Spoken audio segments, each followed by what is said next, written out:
लेकिन भ्रष्टाचार का आप जो पूरा एक नैरेटिव चलाते हैं, पूरा एक मुहिम चलाते हैं, उसको झटका नहीं लगेगा?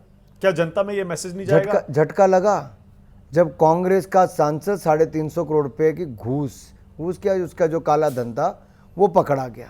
कांग्रेस का मंत्री का पीए का नौकर 33 करोड़, मंत्री के पीए का नौकर 33 करोड़, तो मंत्री के पास कितने होंगे भाई?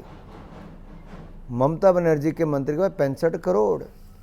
अरे नोट गिनने वाली मशीनें हाफ रही हैं, जल जा रही हैं, तो क्या करे देश?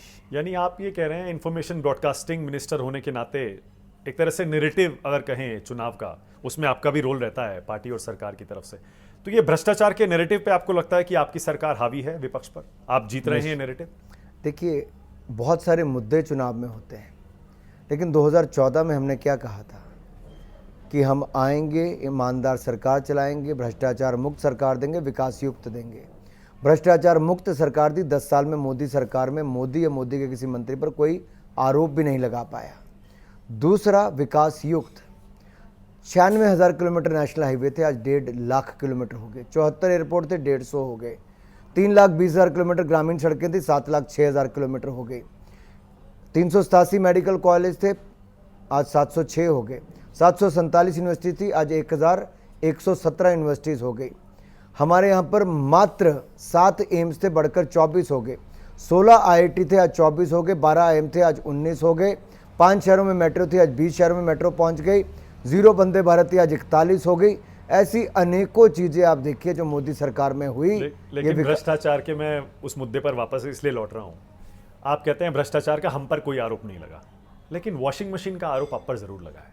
आप विपक्षियों पर आरोप लगाते हैं कि ये भ्रष्ट, वो भ्रष्ट, 60,000 करोड़, 5,000 करोड़, फिर वॉशिंग मशीन में डाल के अपनी पार्टी में ले लेते हैं और वो साफ सुथरे हो जाते हैं। देखिए, बड़ा स्पष्ट मैं आपको कर दूं, ये अगर कोई पाक साफ है या बेईमान है, ये तय कोर्ट को करना है, कोर्ट के निर्णय पे होता है।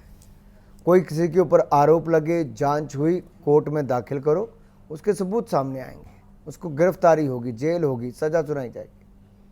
और मोदी सरकार में हमारे किसी मंत्री के खिलाफ ऐसा कोई आरोप नहीं है, एक भी नहीं। पर भ्रष्ट लोगों का पार्टी में स्वागत है। मैं आपको फिर कहता हूं, अगर उनके एक तरफ आप केजरीवाल को कहते हो कि अभी उनको जेल नहीं हुई, हाँ, दूसरी तरफ आप खुद कहते हो कि दूसरे को। मैंने इसीलिए कहा ब्रैकेट में, कोर्ट्स में भ्रष्ट, आप भ्रष्ट कहते हैं उनको, फिर अपनी पार्टी में ले लेते हैं। अजीत पवार को नहीं लेंगे हम केजरीवाल जी को पार्टी में, नहीं लेंगे हम मनीष सिसोदिया जी को पार्टी में। अरे भाई, जिनके खिलाफ मुकदमे चल रहे हैं उनके खिलाफ चलते रहेंगे, ऑफ कोर्स यस, लेकिन ठंडे बस्ते में नहीं डालेंगे, बिल्कुल भी नहीं। आपने तो मुझे पूछा नहीं कि भाई राहुल गांधी जी, सोनिया गांधी जी, रॉबर्ट वड्रा जी, इनके खिलाफ भ्रष्टाचार के इतने मुकदमे चल रहे हैं, ये स्लो गति से क्यों चल रहे हैं? बता दीजिए।